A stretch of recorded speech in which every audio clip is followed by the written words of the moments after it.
मुनाफे की मंडी में जहां हम आपको कमोडिटी मार्केट की तमाम बड़ी खबरों के साथ देश भर की मंडियों का अपडेट भी लेकर आते हैं, आपके लिए बेहतरीन ट्रेडिंग कॉल्स भी लेकर आते हैं, साथ ही मॉनसून का अपडेट भी हम आपको देते हैं। हमारे साथ आज 6 मेहमान हैं। जतिन त्रिवेदी हैं एलकेपी सिक्योरिटीज से, भूपेश शर्मा हैं टेक्निकल एक्सपर्ट बीकानेर से, अमित सजेजा हैं मोतीलाल ओसवाल से, तरुण सत्संगी हैं कमोडिटी एक्सपर्ट, और साथ ही आज हमारे साथ राइस की खबर पर बात करने के लिए हमारे साथ मोहित होंगे, चावल एक्सपोर्टर है, और साथ ही विजय सेतिया हैं, पूर्व अध्यक्ष है भारतीय चावल निर्यातक संघ के। आप सभी मेहमानों का स्वागत है, आपके पास आते हैं। लेकिन सबसे पहले टॉप 10 खबरें देख लेते हैं कि आज का एक्शन कहां पर है। गोल्ड और सिल्वर आज दायरे में ही है, 59,500 के आसपास एमसीएक्स पर सोना, हल्की गिरावट यहां पर दिख रही है, और 1970 पर कॉमेक्स पर भाव है। चांदी की बात करें तो 75,500 के करीब है, कॉमेक्स पर $25 के ऊपर। क्रूड 80 के पार निकल चुका है ब्रेंट क्रूड का भाव। यूएस स्टॉक में गिरावट से सपोर्ट मिला है। नेचुरल गैस में नरमी है, 225 के करीब एमसीएक्स पर भाव है। कॉपर 730 के ऊपर, हल्की तेजी आज यहां पर दिख रही है, और बाकी मेटल्स में भी हल्की तेजी ही है। एग्री मार्केट में शुगर आइस पर 24.5 सेंट के ऊपर चला गया है। क्रूड के दाम जैसे जैसे बढ़ रहे हैं उससे लग रहा है कि इथेनॉल पर फोकस बढ़ेगा, और स्वीटनर का जो प्रोडक्शन है वो मिलें घटा सकती है, उसका फायदा यहां पर मिल रहा है। आइस पर कॉटन का भाव 86 सेंट के पास पहुंच चुका है, और अब धीरे धीरे यहां पर तेजी बढ़ती जा रही है। ग्वारगम आज रफ्तार के मूड में है, 12,000 के ऊपर 2% से ज्यादा की तेजी यहां दिख रही है, और ग्वारसीड में भी अच्छी तेजी है। जीरे की बात करें तो 61,700 के करीब है भाव, कम आवक से यहां पर तेजी दिख रही है। हल्दी की बात करें तो लगातार यहां भी तेजी बनी हुई है, 13,300 के ऊपर अब हल्दी का वायदा आ चुका है। कम बुआई और कुछ एरिया में, उत्पादक एरिया में अब सीड्स की भी दिक्कत हो गई है, उससे भी यहां पर सपोर्ट मिल रहा है। मॉनसून की बात कर लेते हैं। मॉनसून की अब तक चाल यही रही है कि 1 जून से 20 जुलाई तक देश भर में सामान्य से 3% ज्यादा बारिश हुई है, और कल देश भर में सामान्य से 16% ज्यादा बारिश हुई। कहां पर ज्यादा बारिश हुई है तो उत्तर पश्चिम भारत, जहां अब तक सबसे अच्छी बारिश हुई है। इसके अलावा मध्य भारत में भी ज्यादातर राज्य ऐसे हैं जहां पर ठीक ठाक बारिश हुई है, लेकिन पूर्वी, उत्तर पूर्व और दक्षिण भारत के ज्यादातर राज्यों में काफी कम बारिश हुई है, और कई सारे ऐसे राज्य हैं जहां पर सूखे की स्थिति भी बनी हुई है। अब देख लेते हैं कि कौन कौन से ऐसे राज्य हैं जहां पर सामान्य से अब तक ज्यादा बारिश हुई है। उसमें राजस्थान, हिमाचल प्रदेश, दिल्ली, हरियाणा, पंजाब और एमपी, जहां पर काफी अच्छी बारिश हुई है। लेकिन सामान्य से कम बारिश कहां पर हुई है, वो है झारखंड, जहां पर देश में सबसे कम अब तक बारिश हुई है, 44% कम। बिहार में सामान्य से 40% अब तक कम बारिश हुई है। केरल में 38% और कर्नाटक में सामान्य से 21% कम बारिश हुई है। लेकिन आज कहां पर बारिश हो सकती है, इसको लेकर क्या अनुमान है मौसम विभाग का, यह भी जान लेते हैं। कोंकण और गोवा में आज भारी बारिश का अनुमान लगाया जा रहा है, और महाराष्ट्र के भी कुछ एरिया है जहां पर हल्की से मध्यम बारिश हो सकती है। इसके अलावा गुजरात, दक्षिणी राजस्थान, तटीय कर्नाटक में आज अच्छी बारिश होने की संभावना जताई गई है। इसके अलावा तेलंगाना, एमपी, उत्तराखंड, पंजाब, हरियाणा, ये कुछ ऐसे राज्य हैं जहां पर भी आज बारिश का अनुमान लगाया गया है। इसके अलावा उत्तर पश्चिम यूपी, हिमाचल प्रदेश, पश्चिम बंगाल, राजस्थान, कर्नाटक, केरल, उड़ीसा, झारखंड और छत्तीसगढ़, ये ऐसे राज्य हैं जहां पर भारी बारिश भी हो सकती है। चलिए अब आगे बढ़ते हैं, और आज सबसे अहम खबर बात कर लेते हैं राइस एक्सपोर्ट की। कल जिस तरह से नोटिफिकेशन आया है और गैर बासमती व्हाइट राइस का एक्सपोर्ट पर पाबंदी लगा दी गई है। हालांकि ये पाबंदी उन पर नहीं हो गई जिनके ऑर्डर लिए जा चुके हैं और जिनकी लोडिंग हो चुकी है, तो उनको अभी तक राहत है। 31 अगस्त तक डिलीवरी की अनुमति मिली है। इस खबर पर बात करने के लिए हमारे साथ मोहित हैं, चावल एक्सपोर्टर हैं, और विजय सेतिया साहब हैं, पूर्व अध्यक्ष है भारतीय चावल निर्यातक संघ के। मोहित, सबसे पहला सवाल आपसे ही होगा, क्या लग रहा है, क्यों सरकार ने इस तरह का फैसला क्यों किया है?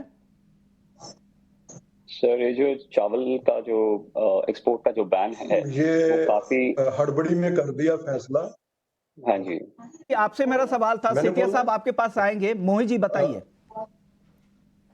ये काफी हेस्ट में, मतलब काफी हड़बड़ी में, जैसे विजय जी कह रहे थे वो सही है कि काफी हड़बड़ाहट में ये डिसीजन लिया गया है, और ये हमारे देश के लिए बिल्कुल घातक है।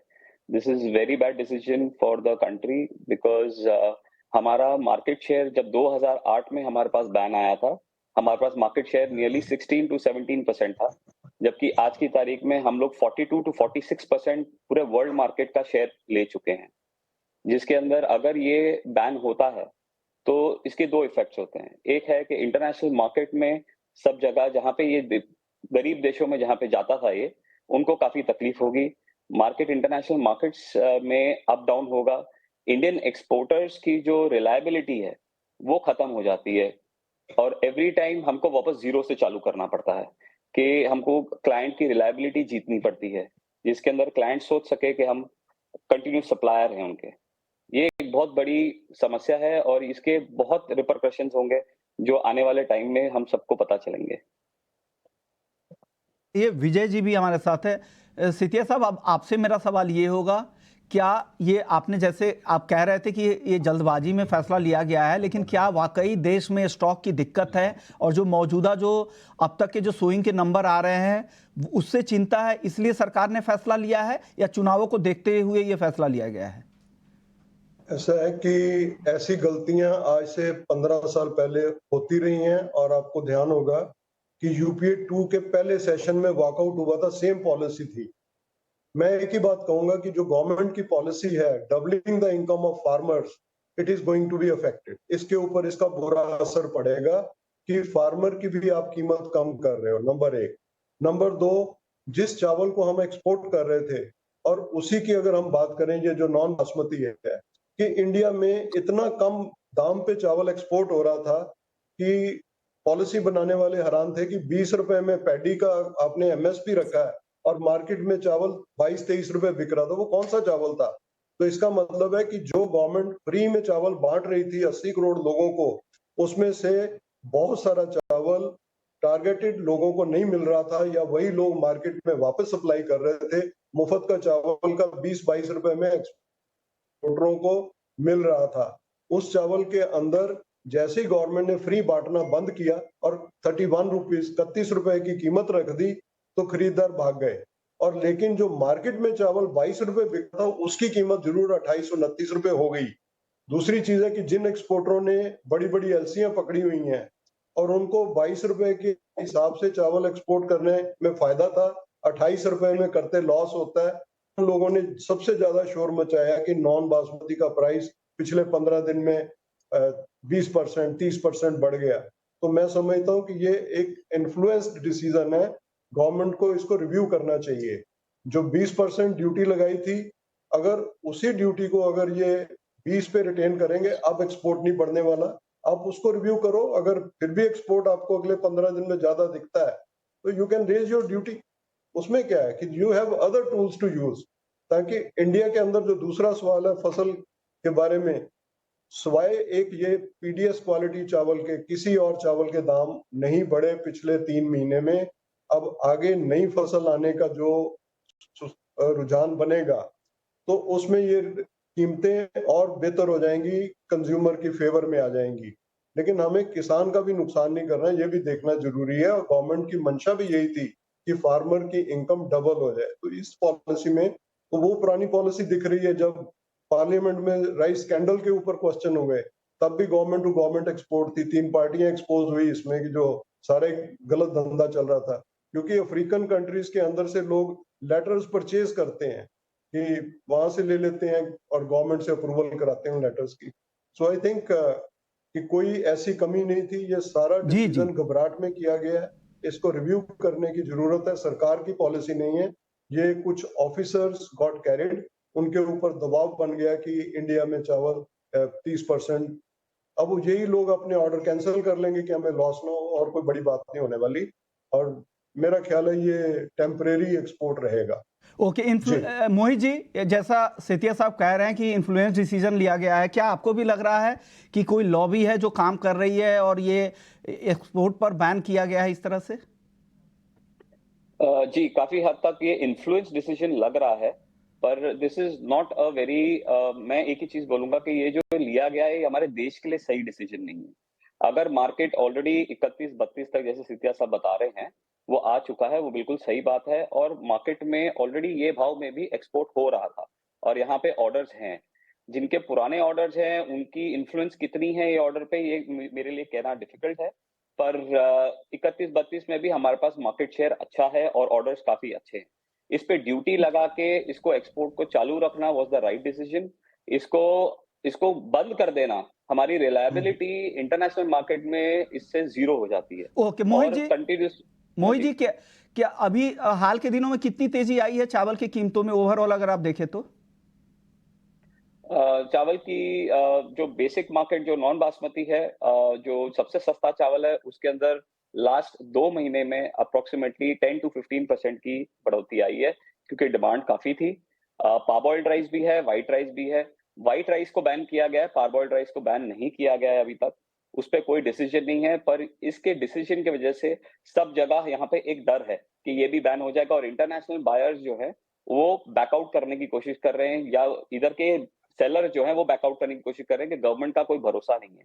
इससे जो फॉरेन एक्सचेंज है वो काफी अटक जाता है और पोर्ट पे भी काफी माल रह जाता है, जिसकी वजह से जब ये इमीडिएट एक्शंस ये जो सडनली आते हैं, ये हमारे एक्सपोर्ट को बहुत बुरी तरीके से हैम्पर करते हैं।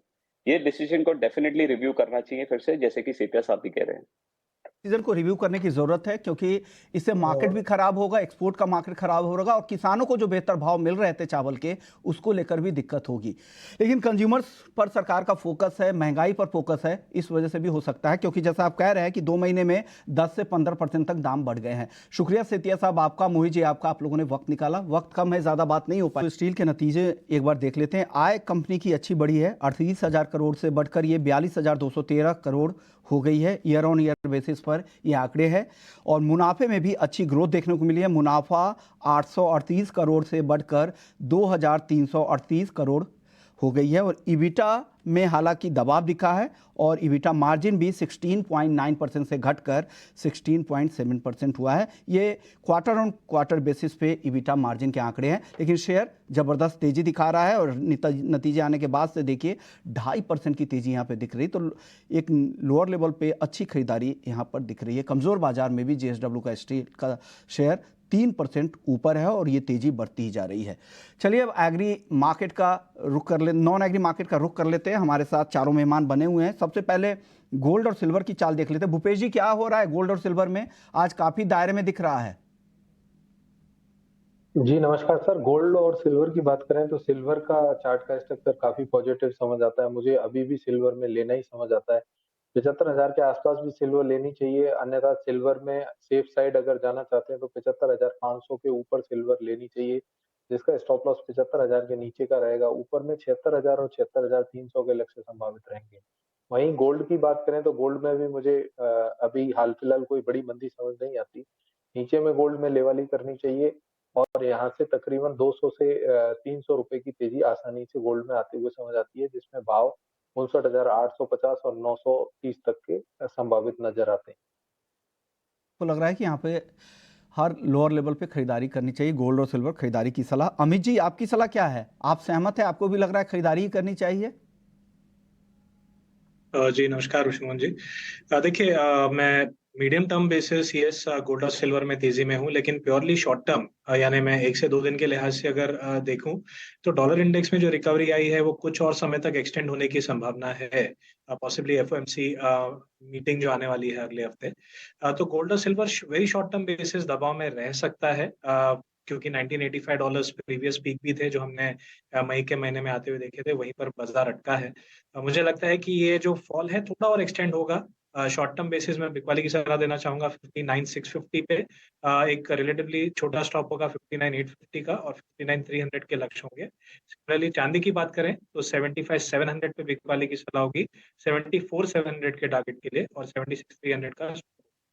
ओके, यानी अमित जी को लगता है कि यहाँ पर बेचकर जाना चाहिए गोल्ड और सिल्वर। टारगेट है 59,300 नीचे का, लेकिन एक दायरे में है तो उस दायरे में ही आपको ट्रेड करना है। और चांदी 75,700 के लेवल पे बेचे 74,700 के टारगेट के लिए।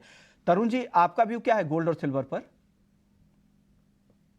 हाय, good morning Vishu Mohan ji. I think medium term के लिए रैली कंटिन्यू करेगा। डॉलर इंडेक्स में नो डाउट शॉर्ट टर्म में रैली आया है, जिस तरीके से रशिया और यूक्रेन के बीच में फिर से प्रॉब्लम इमर्ज हुई है, बट वो टेम्परेरी है। डॉलर इंडेक्स का जो डायरेक्शन है वो एक्चुअली नेगेटिव है, और अगर फेड हल्का सा भी हिंट देता है अपकमिंग मीटिंग में कि इंटरेस्ट रेट अभी पीक होने वाले हैं, तो अल्टीमेटली डॉलर इंडेक्स में और करेक्शन देखने को मिलेगा, which will support gold price की रैली को। So I am bullish on gold. मुझे ऐसा लगता है 58,500 इजीली और डाउन साइड में डोमेस्टिक बोर्सेज में नहीं काटेगा, and probably we are heading towards 62,000। Even international market में जब तक 1920 के ऊपर है प्राइस, वी आर एक्सपेक्टिंग कि ग्रेजुअली $2,100 तक गोल्ड के प्राइस आने चाहिए। जतिन, दो तेजी में और दो एक मंदी में है अब तक 3 गेस्ट, आपकी राय क्या है? जतिन, आपसे मेरा सवाल था गोल्ड और सिल्वर पर। हाँ, इसलिए मैं बोल रहा हूँ कि इमीडिएट बेसिस पे अगर हम देखने जाएंगे तो मार्केट का रिएक्शन जो थोड़ा सा नेगेटिविटी का जो है वो थोड़ा सा बन सकता है, क्योंकि जिस हिसाब से कल हमने सेलिंग देखी है जॉबलेस डेटा के बाद, प्रॉफिट बुकिंग जो है गोल्ड और सिल्वर में आया है, और डॉलर इंडेक्स जो थोड़ी बहुत पॉजिटिविटी जो रैली दिखा रहा है, थोड़ा सा और अगर बढ़ना शुरू कर देता तो गोल्ड के ऊपर थोड़ा सा और सेलिंग प्रेशर बन सकता है। तो very short term yes, Amit के साथ मेरा व्यू पॉइंट रहेगा कि 1 से 2 दिनों का व्यू पॉइंट जो रख के चलते हैं उनके लिए ये कॉल रहेगी। सेल करके चल सकते हैं गोल्ड और सिल्वर। सिल्वर जो है वो 75,450 75,550 के आसपास सेल करके चले। 75,850 का स्ट्रिक्टली स्टॉप लॉस फॉलो करना है, और टारगेट जो है 74,850 के आसपास रखना है। गोल्ड जो है वो भी इन लाइन व्यू रहेगा, सेलिंग का ही करना है। 59,550 600 के आसपास करंट मार्केट के आसपास ही सेल करना है। 59,750 का स्टॉप लॉस रहेगा, और 59,250 200 का टारगेट रहेगा।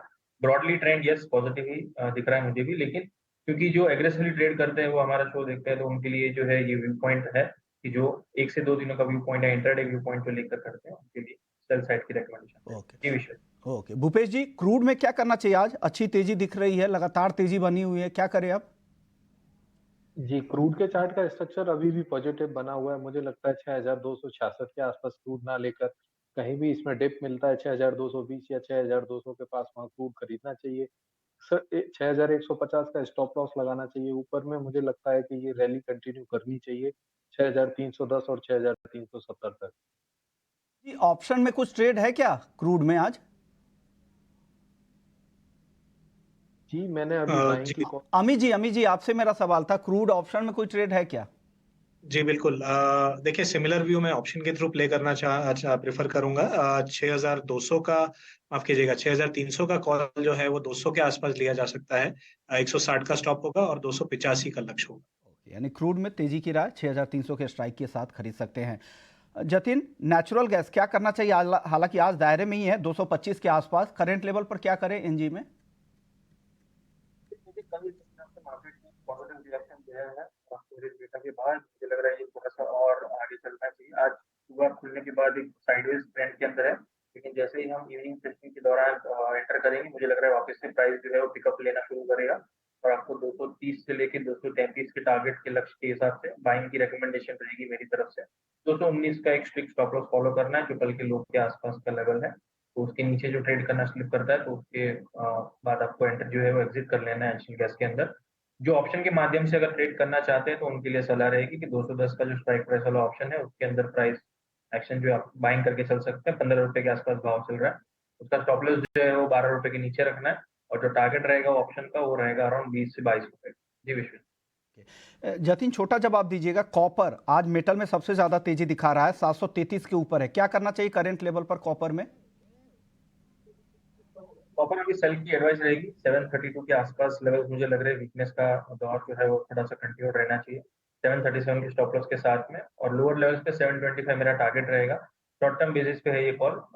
ब्रॉडली जो ट्रेंड है वो थोड़ा सा पॉजिटिव बना हुआ है, लेकिन जो 1 से 2 दिनों के व्यू पॉइंट एग्रेसिवली ट्रेड करते हैं उनके लिए व्यू पॉइंट है सेल करके चल सकते हैं copper. Okay, Tarun ji, base metals में कुछ पसंद आ रहा है आपको आज? या शॉर्ट टर्म के हिसाब से, या अगर मैं थोड़ा ब्रॉडर व्यू लूं 2 वीक्स के हिसाब से, मेरे को कॉपर अच्छा लग रहा है, स्पेशली चाइना ने जिस तरीके से स्टिमुलस ऐलान किया है, क्योंकि चाइना वर्ल्ड का लार्जेस्ट इंपोर्टर है कॉपर का, और उन्होंने स्पेशली बूस्ट करने के लिए ऑटोमोबाइल सेक्टर को और कंज्यूमर इलेक्ट्रॉनिक को स्टिमुलस ऐलान किया है। No doubt property reality sector जो कि मेन कंज्यूमर है, that is not doing well there, but जिस तरीके से एक तो चाइना अभी इकोनॉमिक स्लो डाउन के लिए स्टिमुलस लाया एंड फर्दर इंजेक्ट करता रहेगा, साइमल्टेनियसली डॉलर इंडेक्स का जो ट्रेंड है वीक है, तो डबल सपोर्ट मिलेगा कॉपर को। मुझे ऐसा लगता है कि 740 जो रेजिस्टेंस है, इसको अगर ब्रेक करेगा कॉपर के प्राइसेस ग्रेजुअली 760 तक जाएंगे। कोई भी डिप मिलता है 720 से 25 के बीच में, I think it could be a good buy. Okay, ये पोजिशनल व्यू है और जतिन जी का इंट्राडे का व्यू था। एल्युमिनियम में अमित जी बताइए क्या करे आज? देखिए, वीकेस्ट बेस मेटल की तरह एल्यूमिनियम नजर आ रहा है एज ऑफ नाउ। जब तक ब्रॉडली 198 के नीचे है तब तक सेल ऑन रैलीज की ही सलाह होगी। मैं 197 पे सेल की रिकमेंडेशन दूंगा, 199 का स्टॉप होगा, और मीडियम टर्म बेसिस यानी short to medium term basis 193 193.50 तक का लक्ष्य लेके चला। ओके, अब ग्वारसीड ग्वारगम की चाल देख लेता है, जबरदस्त तेजी है। भूपेश जी, क्या हो रहा है ग्वारसीड ग्वारगम में? जी, अच्छी तेजी देखने को मिल रही है। मुझे लगता है कि ग्वार सीड के ट्रेडर अभी काफ़ी खुश रहेंगे और ये तेजी कंटिन्यू होनी चाहिए। 5,900 920 के आसपास कहीं भी ग्वार सीड मिलता है, अभी भी ग्वार सीड में लेकर ही व्यापार करना चाहिए। ऊपर में 6,100 6,200 के लक्ष्य आसानी से संभावित। से 6,200 का टारगेट भी ग्वारसीड में आ सकता है। मसालों में क्या हो रहा है? लगातार तेजी बनी हुई है। तरुण जी, छोटा जवाब दीजिएगा, क्या हो रहा है मसालों में? ईरान में सप्लाई नहीं है, जिसकी वजह से हमने प्राइसेस ऑलमोस्ट डबल होते हुए देखे हैं। टर्मरिक क्रॉप कंसर्न को लेकर काफी अच्छा रैली दिया, इवन जब 7,000 का था, मैंने आप ही के शो पे बोला था ये एक ऐसा काउंटर, इसमें अच्छी रैली देखने को मिलेगी। सी टर्मरिक का क्रॉप 8 से 10 महीने ग्रो होने में लगता है। मॉनसून अनसर्टेनिटी है, अभी हो सकता है सितंबर अक्टूबर से एल नीनो का इफेक्ट देखने को मिले, और अभी जो की प्रोड्यूसिंग एरिया वहां पे भी थोड़ा लैगिंग चल रहा है, जिसकी वजह से हमने देखा है कि टर्मरिक के अंदर गेन आया है। ये एक ऐसा कमोडिटी है जो खरीफ में प्लांट किया जाता है, रबी में हार्वेस्टिंग होता है। तो अभी फ्यूचर अनसर्टेन है मॉनसून का, जिसकी वजह से प्रीमियम ऐड हुआ और रैली आते हुए देखा है। धनिया अगेन, जिस तरीके से अनसीजनल मार्च में रेनफॉल हुआ, उसकी वजह से हमने राजस्थान और सम पार्ट ऑफ गुजरात में क्रॉप खराब होते हुए देखा, उसका सीधा सीधा इम्पैक्ट अब लीन सीजन में आना चालू हुआ है। हमने बोला भी था 6,000 का बेस बनाएगा, 77,500 अभी प्राइस है, लेकिन मुझे ऐसा लगता है आने वाले टाइम में इट कैन क्रॉस 10,000 ऑल्सो। शुक्रिया तरुण जी आपका, जतिन जी आपका, अमित जी आपका और भूपेश जी आपका, आप लोगों ने वक्त निकाला।